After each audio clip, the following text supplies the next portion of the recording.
नमस्कार दोस्तों, मैं शताब खान।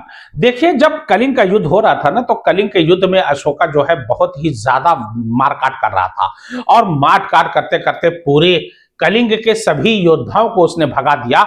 लेकिन जो कलिंग का राजा था ना, अनंत पद्मनाभन, वो जो है हार नहीं मान रहा था और वो अंतिम सांस तक लड़ा।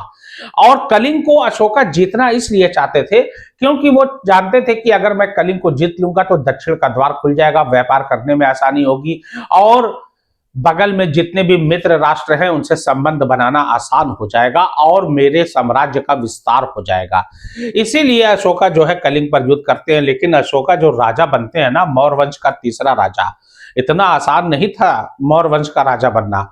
देखिए, चंद्रगुप्त मौर्य जो कि चक्रवर्ती सम्राट कहलाते हैं, ये जो है चाणक्य की सहायता से मगध के राजा बन जाते हैं। उस समय मगध का राजा था नंद वंश का अंतिम शासक धनानंद।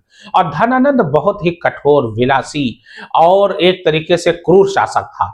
और उनके यहाँ चाणक्य जो है नौकरी करते थे।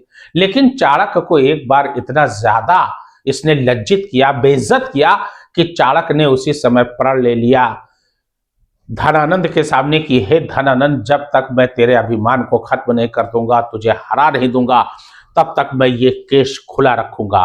और ये कहते हुए वो चले गए। उसके बाद इन्होंने देखा कि एक बालक जो कि बहुत ही तीव्र बुद्धि का, ताकतवर है, कुशल है और उसके अलावा उसके अंदर साहस है, हिम्मत है, बोल्ड, फियरलेस है, तो उसको जो है इन्होंने सिखाना शुरू किया। और उसके बाद उसको इस तरीके से उसको जो है ट्रेनिंग दिया कि वो जो है एकदम बिल्कुल तरीके से तैयार हो गया और नंद वंश के अंतिम शासक धनानंद को हरा के चंद्रगुप्त मौर्य बनता है मौर्य वंश का पहला सम्राट, मगध का राजा। लेकिन उसी बीच नंद वंश की जो धनानंद होता है, उसकी पुत्री दुर्धरा से इनको प्रेम हो जाता है। हालांकि चाणक्य बोलते हैं कि तुम्हें दुर्धरा से दूर रहना है, वो दुश्मन की पुत्री है। लेकिन प्रेम तो प्रेम होता है, प्यार अंधा होता है, लव इज ब्लाइंड।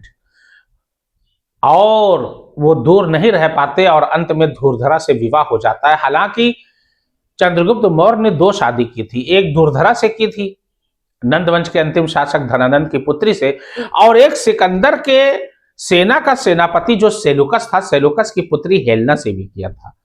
और उसके बाद धुरधरा का पुत्र बिंदुसार होता है। ये कहा गया था, चाणक्य ने कहा था कि हेलेना से कि तुम्हारा पुत्र राजगद्दी पे नहीं बैठेगा, अगर तुम्हें पुत्र की प्राप्ति होती है तो तुम्हारा पुत्र राजगद्दी पर नहीं बैठेगा, धुरधरा का बैठेगा। ऐसा क्यों कहा था? क्योंकि वो जानते थे कि ऐसा ना हो कि देश की सत्ता विदेशी ताकतों के हाथ में चली जाए।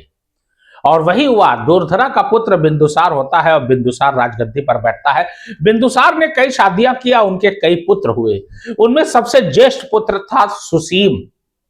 और जब बिंदुसार का अंतिम समय आया, निकट आया और वो मृत्यु की ओर जाने लगे, तो उन्होंने अपने ज्येष्ठ पुत्र सुसीम को राजगद्दी सौंपना चाहा। लेकिन अशोक के कुछ वफादार सिपा सालार से उसको भनक लग जाती है अशोक को, और अशोक अपने वफादार सिपा सालार और सैनिकों के साथ आता है और पूरे राज दरबार को घेर लेता है और अपने कब्जे में ले लेता है। सभी जगह अपने सैनिक को सेट कर देता है और अंततः सुसीम से उसका एक युद्ध होता है और सुसीम उस युद्ध में मारा जाता है। सुसीम अशोक का सौतेला भाई था, क्योंकि मैंने बताया बिंदुसार ने कई शादियां की थी। और इस प्रकार से अशोक बनता है मौर्य वंश का तीसरा सम्राट। बहुत ही यशस्वी, बहुत ही दिलेर, बहुत ही बोल्ड, फियरलेस, ताकतवर, हर मामले में वो सभी राजाओं से आगे था। और युद्ध कौशल और क्रीड़ा वगैरह तो उसका शौक था और युद्ध करना तो उसका एक तरीके से समझ लीजिए आदत बन गई थी। लेकिन वो कलिंग को जीतना चाहता था। कलिंग को जीतने का सपना उसके दादा चंद्रगुप्त मौर्य ने देखा था, उसके पिता बिंदुसार ने देखा था।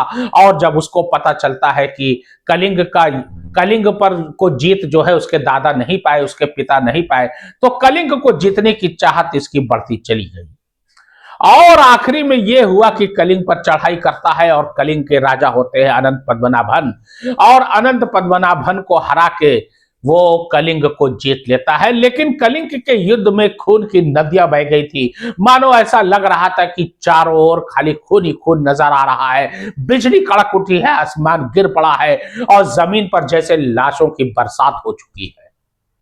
इस प्रकार से कलिंग का युद्ध खेला गया कि उसका मन विचलित हो गया और उसने कभी ना युद्ध करने का फैसला ले लिया और उसने अस्त्र शस्त्र को त्याग दिया सदा के लिए। और उसने बौद्ध धर्म का अनुसरण किया और बौद्ध धर्म को अपना लिया, बौद्ध धर्म का अनुयायी हो गया। उसके बाद उसने बौद्ध धर्म को बहुत ही जोर शोर से प्रचार किया और अपने पुत्र राहुल और अपनी पुत्री संघमित्रा को श्रीलंका भेजा। और श्रीलंका में जो आज बौद्ध धर्म चल रहा है, आज भी वहां पर बौद्ध धर्म के अनुयायी सबसे ज्यादा है। इसका कहीं ना कहीं श्रेय जाता है अशोका को। अशोका को one of the greatest king कहा जाता है इंडिया का, और उसी तरीके से उसने राज किया। हालांकि पहले बहुत क्रूर था, लेकिन बाद में बहुत ही विनम्र हो चुका था। इस प्रकार से कलिंग का युद्ध लड़ा गया और अशोका जो है इस तरह से जो है राजगद्दी पर मगध के बैठा।